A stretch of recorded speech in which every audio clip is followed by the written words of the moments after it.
Mesdames et messieurs, bonjour et bienvenue dans ce journal. Au sommaire, dissolution des conseillers communaux par le président de la transition. Les concernés désapprouvent la décision du chef de l'État. Ils comptent d'ailleurs attaquer le décret à la Cour suprême. Les réactions de quelques conseillers à suivre dans un instant. Et puis, que dire de la nouvelle mouture de la Constitution? Malgré l'annonce faite à Dubaï par le président du Conseil national de la transition il y a quelques mois, elle n'est toujours pas rendue officielle. À rencontrer les acteurs sociopolitiques exige une transparence de l'organe législatif. Vous les entendrez dans ce journal. C'est tout pour le sommaire. Dissolution des conseillers communaux par le président de la transition. Les concernés désapprouvent la décision du général Mamadi Doumbouya. Certains parmi eux n'excluent pas d'attaquer le décret à la Cour suprême. C'est le cas du conseiller communal de Matam et le vice-maire de Farana. On les écoute dans ce reportage d'Ansou Bailo Baldé et Abdallah Kamara. C'est avec surprise et déception que les conseillers communaux ont appris leur dissolution via un décret du président de la transition, le général Mamadi Doumbouya. Un acte qui les met dans tous les États. Youssouf Kamara, conseiller communal à la mairie de Matam, parle de violation de la loi. Le décret lu avant-hier sur les ondes de la radio-télévision guinéenne est un décret illégal.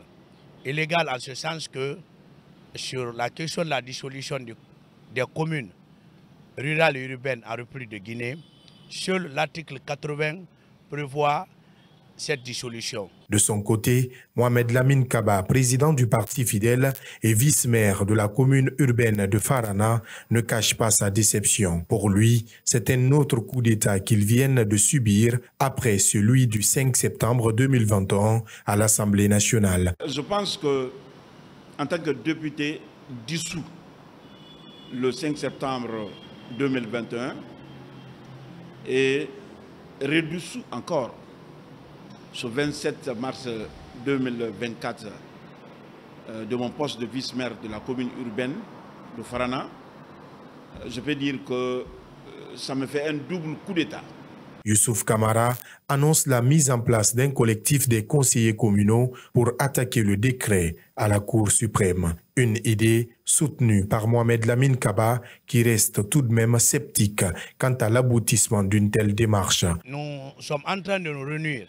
Nous formons un collectif de conseillers pour contre-attaquer cette décision devant la Cour suprême dans sa chambre administrative et civile. De toute façon, si on ne fait appel, je pense qu'on pourra répondre positivement à l'appel. Tout ce qu'il s'agit de défendre la légalité. Mais l'espoir est mince, l'espoir est maigre. Les Guinéens ont désormais les yeux rivés sur comment les délégations spéciales seront mises en place, comme annoncé par le président de la transition. Nous sommes à la fin du mois de mars et la première mouture de la nouvelle constitution n'est toujours pas connue par les Guinéens. Il y a quelques mois à Dubaï, le président du Conseil national de la transition annonçait sa disponibilité en ce mois de mars. Au-delà de ce retard, les acteurs sociopolitiques demandent à l'organe législatif de ne pas décevoir sur plusieurs sujets. Amara Bangoura. Nous sommes à la fin du premier trimestre de l'année 2024 et les Guinéens ne connaissent toujours pas la nouvelle constitution, contrairement à la promesse faite par le président du Conseil national de la transition.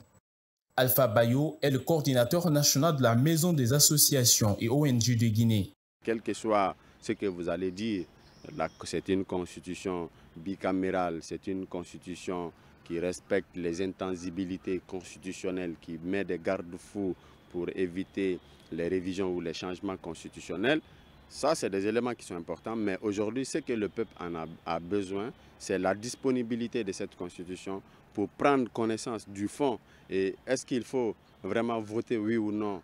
Donc, c'est ce que le peuple a besoin. Depuis combien de temps la promesse a été tenue? C'était au mois de février, en marge de la conférence des bailleurs tenue à Dubaï. Oyebe Avogui est le secrétaire général par intérim du PDG RDA. L'acteur politique invite l'équipe de Danza Koroma à rendre le document disponible dans un délai raisonnable.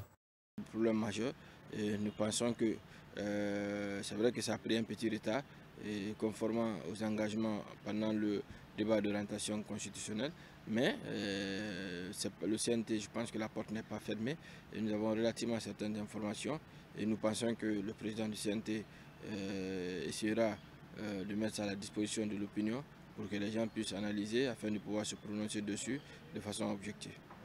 Dans un passé récent et dans un entretien à la télévision nationale, le rapporteur de la commission constitution du CNT annonçait la fin des travaux sur le projet de rédaction de la nouvelle constitution, mais sans communiquer sur une nouvelle date, devant annoncer la disponibilité du document.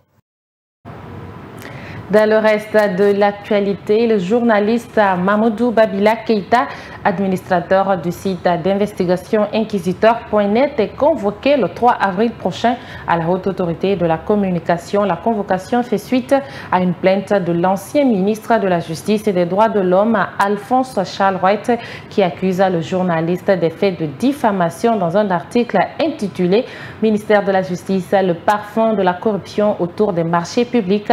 Le principal concerné dit être prêt à faire face au commissaire de la HAC pour présenter ses preuves. Il est au micro de Mamadou Tanouba. C'est par rapport à un article qui est paru chez nous, dont je suis d'ailleurs l'auteur, le 20 mars dernier, intitulé « Ministère de la Justice, parfum de corruption autour de la passation des marchés publics ». Alors, c'est un article que j'assume entièrement du titre au dernier mot de l'article. Étant un professionnel du domaine, je pense que la HAC que nous connaissons, qui est aussi qui dispose aussi en son sein d'hommes pétris de talent dans ce métier, d'hommes de parcours, je pense qu'ils sauront analyser le contenu de cet article incriminé pour dire le droit. C'est tout ce que j'espère. Et pour ma part, je suis très serein, je ne suis vraiment pas inquiet. Et si tout doit se passer au nom et en conformité des lois de la République, je pense qu'il n'y a pas, il n'y a aucune inquiétude en la matière. Préoccupation concernant les récentes mesures et impacts sur la nation. C'est le titre d'un courrier que le citoyen Abdoulaye Keïta a adressé au général Mamadi Doumbouya. Le courrier interpelle le chef de l'État sur un certain nombre de pratiques. Mamadou Tanouba l'a rencontré pour notre rédaction. Suivez. Abdoulaye Diallo a préféré s'adresser au général Mamadi Doumbouya dans un courrier très court. Le citoyen qu'il est a abordé ses inquiétudes sur la gestion de la transition, notamment la dissolution des conseils communaux. J'ai abordé plusieurs points. Le premier, c'est la dissolution des conseils communaux. Comme vous le savez, les conseils communaux constituent, si vous voulez, le baromètre de la démocratie au niveau local. On ne peut pas, en tant qu'État, nommer des gens qui vont gérer nos communes. Ça, c'est une entrave grave à la marche de la démocratie dans un pays. Le musellement des médias ces derniers temps et les restrictions de l'Internet en Guinée sont, entre autres, les préoccupations que Abdoulaye Diallo a évoquées dans ce courrier. Comme vous le savez, aujourd'hui, toutes les voix discordantes sont tues. Donc, personne n'ose parler. C'est à travers vous, les médias, qu'on peut toucher les commis de l'État, les gestionnaires. C'est à travers vous qu'il y a la transparence. C'est à travers vous qu'il y a l'information. C'est à travers vous et la société civile qu'on peut avoir de la transparence dans la gestion d'un pays. Mais de l'autre côté aussi, vous avez la violation des droits de toutes sortes, tels que le droit, par exemple, à avoir accès à l'information par rapport à l'Internet. Aujourd'hui, l'Internet est coupé. C'est vrai que ça a été rétabli, mais jusqu'à présent, c'est des problèmes. Abdoulaye Diallo espère que le président de la transition guinéenne verra et fera bon usage de son courrier. Le trafic des jeunes filles continue au pays des pharaons en Égypte. Plusieurs Guinéennes sont victimes de viols, de maltraitance et des cas similaires. Pourtant, la plupart de ces femmes s'y rendent pour gagner leur vie sans se douter des conditions auxquelles elles seront confrontées dans le pays d'accueil. Si les unes ont la chance d'être rapatriées, d'autres y sont violées ou perdent la vie. Suivez le commentaire de Mamaïsa Tatawel Kamara. La chasse aux sorcières continue de plus belle contre les étrangers, notamment des Guinéens vivant au pays des pharaons. Selon une source basée en Égypte, 4 de ses concitoyennes ont été arrêtées sur le chemin de leur lieu de service lors d'une patrouille policière mercredi 27 mars 2024. La personne qui devrait compléter l'effectif à 5 a échappé de justesse en sautant depuis le 4e étage d'un immeuble. Notre répondant sous anonymat mentionne que ces jeunes femmes ont été directement conduites en prison. L'une d'entre elles a rendu l'âme en détention. Ces jeunes femmes, dont l'âge varie entre 25 et 30 ans, sont respectivement d'origine sierra-léonaise et gambienne, mais gonflent l'effectif des Guinéens dans cette situation et sont traitées comme telles. Elles détiennent toutes des passeports de la Guinée. Ces dernières semaines, les arrestations sont en vogue contre les étrangers, dont les Guinéens, notamment les femmes en majorité. Depuis début mars, au moins 30 jeunes femmes sont incarcérées. Le hic est qu'aucune ambassade ne peut intervenir dans leur cas, exception faite à celle de la Guinée, puisqu'elles détiennent toutes des passeports guinéens. Mais malgré cette permission d'implication, ces jeunes filles et femmes sont abandonnées à elles-mêmes alors que le doute plane sur leur enregistrement à la représentation diplomatique.